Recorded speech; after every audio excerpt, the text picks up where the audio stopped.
पहाड़ी शरीफ रोड पर वाक़ प्रीमियम फंक्शन हॉल में हल्क़े असम्बली महेश्वरम की रुकन असम्बली सबिता इंदिरा रेड्डी ने शादी मुबारक और कल्याण लक्ष्मी स्कीम के तहत 400 चेक्स तकसीम किए।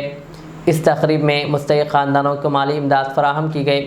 इस मौके पर BRS के कायदीन के अलावा अवाम की कसीर तादाद मौजूद थी। जलपल्ली मुन्सिपालिटी शादी मुबारक चेक्स 360 చెక్కులు ఇవ్వడం జరిగింది।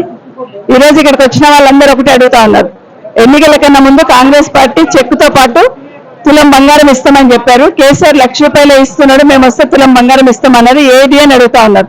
ఈ ప్రభుత్వానికి మేము కూడా అదే అడుగుతా ఉన్నాం, ఎన్నికల కన్నా ముందు తులం బంగారం ఇస్తామని మోసం చేసి ఆడబిడ్డలతో ఓట్లు వేయించుకొని ఈ రోజు కేసీఆర్ ఇచ్చిన 1,00,000 రూపాయలు చెక్కి ఇస్తూ ఉన్నారు। తులం బంగారం కూడా ఇవ్వాలని ప్రతి ఒక్క సోదరుడికి సోదరుమని చెప్తా ఉన్నాను। ఈ రోజు చెక్కు తీసుకున్న ప్రతి ఆడబిడ్డ మీకు రేవంత్ రెడ్డి తులం బంగారం బాకీ, కాంగ్రెస్ పార్టీలు ఇంటి దగ్గరకు వచ్చినప్పుడు ఖచ్చితంగా అడగండి।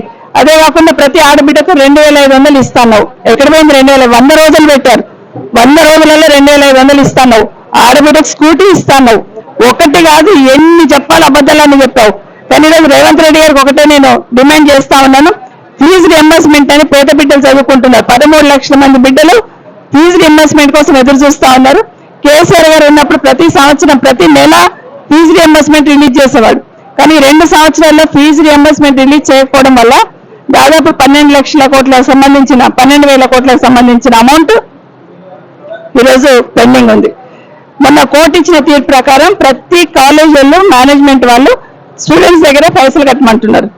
ప్రభుత్వం బాధ్యత గల ప్రభుత్వం అయి ఉంటే, ఎందుకంటే ఫీజు రియంబర్స్మెంట్ రాజశేఖర రెడ్డి గారు ఇచ్చింది, కేసీఆర్ గారు కంటిన్యూ చేశారు, కంటిన్యూ చేస్తే ఇబ్బంది లేకుండా చూసుకున్నారు। కానీ ఈరోజు రేవంత్ రెడ్డి గారు ఏం ఆలోచిస్తున్నారంటే కేసీఆర్ విషయాలతో పాటు